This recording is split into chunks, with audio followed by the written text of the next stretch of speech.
Çıkayım bakalım tarafına. Çıkın bakayım şimdi bak. Renkleri boşuna.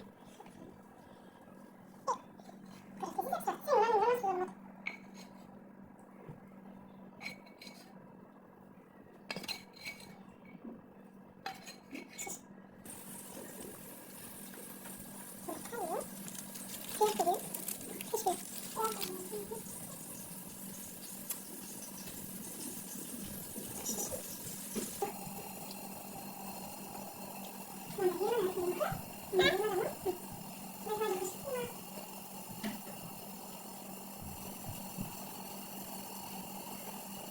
Thank you.